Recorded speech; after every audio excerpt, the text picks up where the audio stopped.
TWR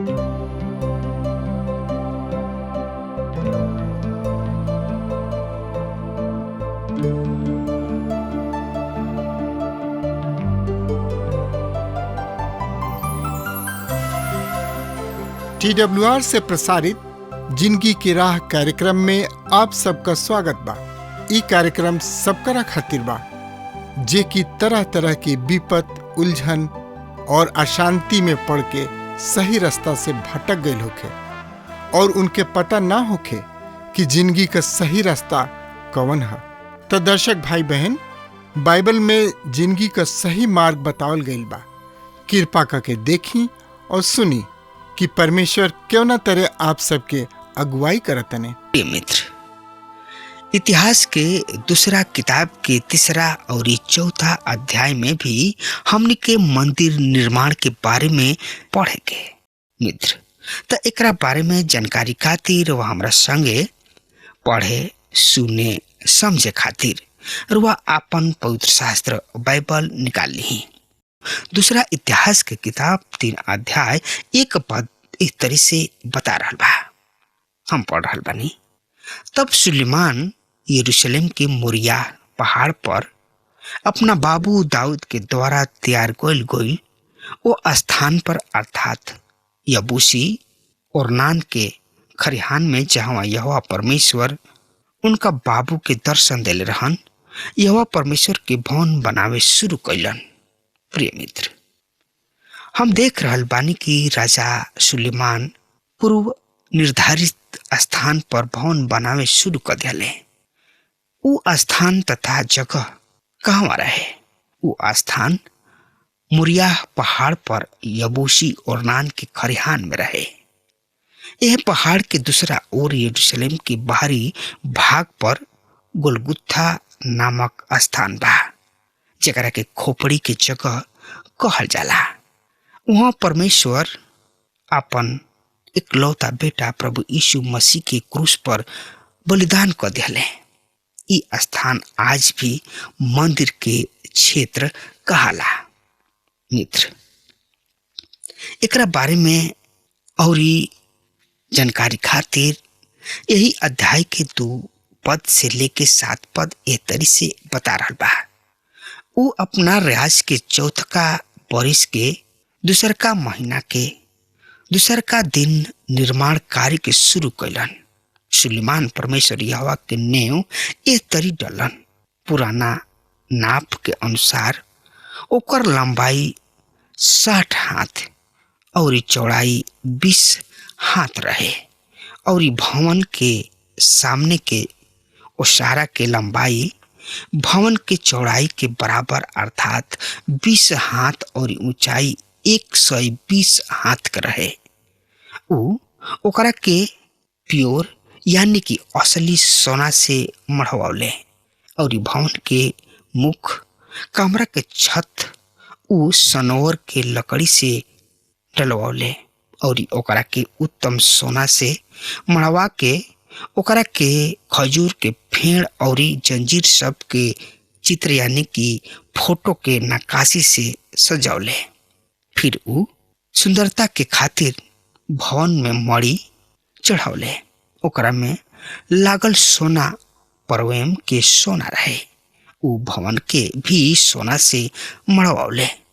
उनकर कड़ी सब और डेवढ़ी सब देवालन और दरवाजा सब के सोना से मढ़वले और देवालन पर करूबो सब के चित्र यानी कि फोटो खोदवले। प्रिय मित्र, हो सकता रउआ सब में से ऐसा अनेक श्रोता भाई बहन के ये बात में रुचि न आवत होखे, पर यहाँ ऐसा महान के तथ्य के प्राप्त कर सकता नहीं जौन की अन्य कोनो स्थान पर प्राप्त ना हो सके। मित्र, तो यही अध्याय के 8 पद से लेके 14 पद ए तरी से एकरा बारे में बता रहा बा। सुनी। फिर वो भवन के परम पवित्र स्थान के बनौले और ओकर लंबाई और चौड़ाई भवन के चौड़ाई के बराबर 20 हाथ के रहे। उ ओकरा के 600 की कार असली सोना से मढ़वले। सोना के किलन के तौल 50 सेकल रहे। ऊ ऊपरी कोठरी सबके सोना से मढ़वले। तब ऊ परम पवित्र स्थान में 2 गो तरासल करूब बनौले और ओकरा के सोना से मढ़वले। करूब सब के फैलल पाँख के विस्तार 20 हाथ रहे। एक करूब के 5 हाथ लंबा, एगो पाँख भवन के देवाल के छुअत रहे और ओकर दूसर का पाँख 5 हाथ लंबा दूसरा करूब के पाँख छुअत रहे और दूसर का करूब के 5 हाथ लंबा एगो पाँख भवन के देवाल के स्पर्श यानी कि छुअत रहे और दूसर का 5 हाथ लंबा पाँख पहिल का करूब के पाँखी के छुअत रहे। एक करूबों के पाँख 20 हाथ तक फैलल रहत रहे। उ सब अपना गोड़न पर खड़ा रहे और उनकर मुंह कुछ के ओर रहे। फिर उ पर्दा के नीला, बैगनी और लाल रंग के महीन मलमल से मढ़वले और ओकरा पर करूब गढ़वले। प्रिय मित्र, ए पद सब में हमनी के करूब सब के बारे में पढ़नी है। ई करूब दया आसन के ओर ताकत रहे। परमेश्वर यहोवा अपना सेवक मूसा के एकर कोनो निश्चित माप तथा नाप जोख ना देले रहन। मित्र, ई करूब परमेश्वर तत्व के बारे में बतावताने, पर यहाँ एह मंदिर में करूबो सबके नाप दिहल गइल और निसंदेह ई ओह नाप से अधिक बा जौन की मूसा के दिहल गइल रहे। और यहाँ हमने के पतन के एगो स्वर दिखाई दे रहल बा। उ परमेश्वर तत्व के नापे के प्रयास करत रहन। मित्र, हमने के एह मंदिर के परमेश्वर के दृष्टिकोण से देख रहल बानी जा। उ ये दृष्टिकोण बा जकरा के हमनी के राजा सब के किताब में न खिजा देखले। 14 पद ए तरह से बता रहल बा, सुनी ध्यान से। फिर उ पर्दा के नीला, बैंगनी और लाल रंग के महीन मनमल से बनवले और ओकरा पर करूबो कढ़वले। मित्र, पर्दा मसीह यीशु के मानवता के बारे में बतावता। यहाँ परमेश्वर पिता हमनी के ध्यान एकरा ओर ले जाए चाहताने, जबकि मसीह यीशु क्रूस पर बलिदान भइले। मंदिर के उ विशाल पर्दा बीचों बीच से फाट गइल। पर्दा के घटना ए लाल के दर्शा रहल बा कि हर एगो विश्वास ले अवला के खातिर अब नया राह तथा जीवित राह खुल गइल। अब हर एगो भक्त जन परमेश्वर के उपस्थिति में पहुंच सकताने। उन लोग के अब क्यों बलिदान करे की जरूरत नहीं है। यहाँ इतिहास ग्रंथ में परमेश्वर यहोवा ये पर्दा के सुंदरता के हम परमेश्वर पिता के इस शब्द से और भी अधिक स्पष्ट रूप में समझ सकता नहीं जा, जब वो कहलन मत्ती रचिसु समाचार के 3 अध्याय के 17 पद में, ये हमार प्रिय बेटा हमें जकरा से हम बहुत ही प्रसन्न बानी। 15 से 17 पद एक तरह से बता रहा बा। वो अपना भवन के सामने 35 हाथ ऊंचा 2 गो स्तंभ भी बनौले और प्रत्येक के मूड़ी पर जौन की कंगनी रहे वो 5 हाथ ऊंचा रहे और वो जंजीर बना के ओकरा के खंभा के मूड़ी पर लगौले तथा 100 अनार बनवा के ओकरा के जंजीर सब पर लटकवले और वो खंभा के मंदिर के सामने एगो के दहिना और दूसरका के बायां खड़ा कइले और दहिना खंभा के नाम याकिन तथा बायां खंभा के नाम बोअज रखले प्रिय मित्र, ई स्तंभ यानी कि ई खंभा सामर्थ तथा सुंदरता के बारे में बतावता। प्रतिज्ञा के खंभा जकरा ऊपर बोझ लिखल रहे सामर्थ के दर्शावेला और दहिना खंभा सुंदरता के दर्शावेला। आज के मानव समझले कि ऊ ए सुंदरता तथा सामर्थ्य के प्राप्त कर लेले बानी और ऊ अपना सुंदरता पर घमंड करेलन, पर ऊ सही में बदसूरत बने, कुरूप बने जे अपना आप के सुंदर कहेला और ओहनी लोग सोचलन जा कि हम समर्थी बानी, पर ऊ बहुत ही कमजोर हमें कमजोर बने। ऊ अनुशासन तथा कानून व्यवस्था के भी ना बना के रख सकेलन। मित्र, सच वास्तविक सुंदरता और सामर्थ परमेश्वर से प्राप्त होला और रुचिकर विषय ई बा कि परमेश्वर पिता सुंदरता और सामर्थ में रुचि राखेलन और मंदिर के ऊ खंभा राही में अति प्रभावशाली रहे। चौथा अध्याय में ऊ पुनः ये सुंदरता और सामर्थ पर जोर दे रहल बने। 1 से 6 पद में कांसा के वेदी तथा हौदा सब के बारे में बखान बा और 12वां पद में पुनः हमने के एक खंभा के बारे में बतावल गइल बा। मित्र, 4 अध्याय के 12 पद के पढ़ी हमरा संगे।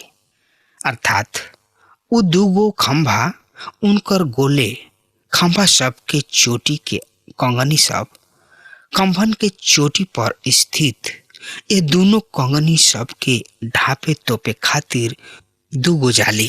प्रिय भाई बहन, और ये दूसरा इतिहास की किताब के 3 अध्याय 16 पद ए तरी से बता रहा बा और वो जंजीर बना के मूड़ी पर लगवौले तथा 100 अनार बनवा के ओहनी के जंजीर सब पर लटकवौले।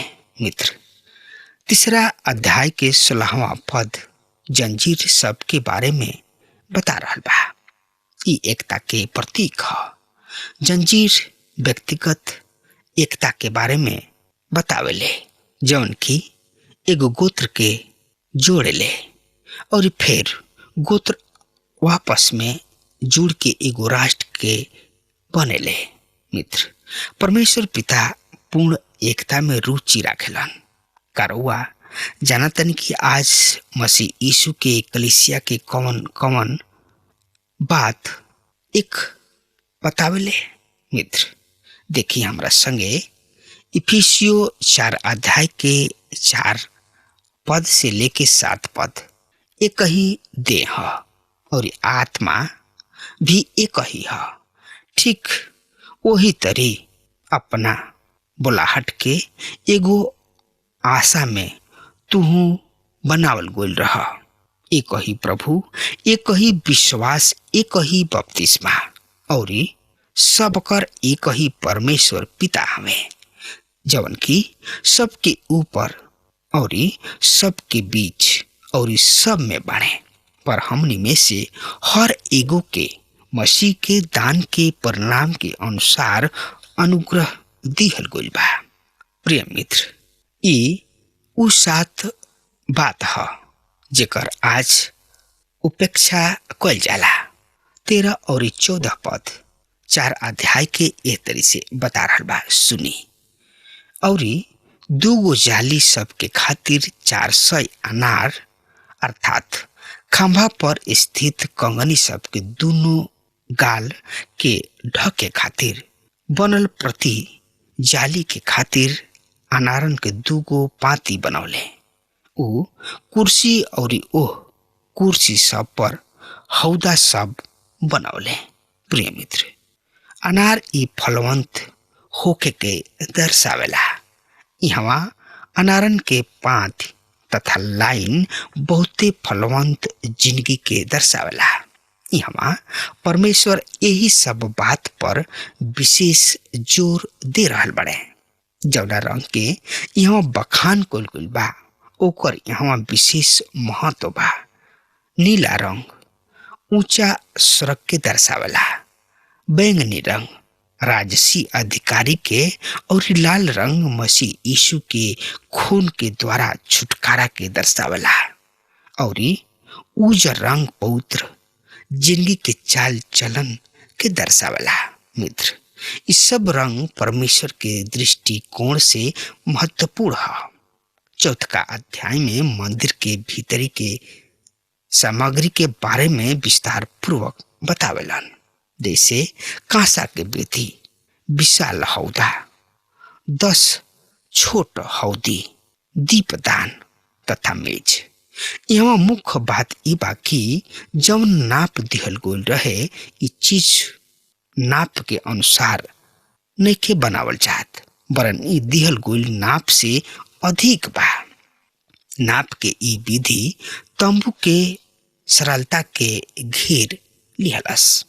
मित्र, और मसीह यीशु के विश्वासी सब अपना इच्छा से बहुते कुछ जोड़ देवे के कारण मसीह यीशु के सरलता सादगी नष्ट कर दिहलस और ऐसा बहुते लोगन के मोक्षदाता के नजदीक आवे से रोक दिहलस। प्रिय मित्र, ध्यान रखी, ई मिलाप वाला तंबू है, सुलेमान के मंदिर ना, जौन की प्रभु यीशु के चित्र दर्शावेला, जेकर बखान इब्रानी के पत्री में देखे के मिलेला। मित्र, आई अब देखल जाओ दूसरा इतिहास 5 अध्याय 1 पद से लेके 10 पद एह तरी से बता रहा बा। सुनी, एह तरी वो सब कार्य जौन की सुलेमान परमेश्वर यहोवा के भवन खातिर करवावले रहन पूरा हो गईल और सुलेमान अपना बाबू दाऊद के समर्पित यानी कि अर्पित कईल गईल चीज के अर्थात चांदी, सोना तथा सब बर्तन के भीतरी ले अइले और ऊ ओकरा के परमेश्वर यहोवा के भवन के कोषागार में रखवा दिहले।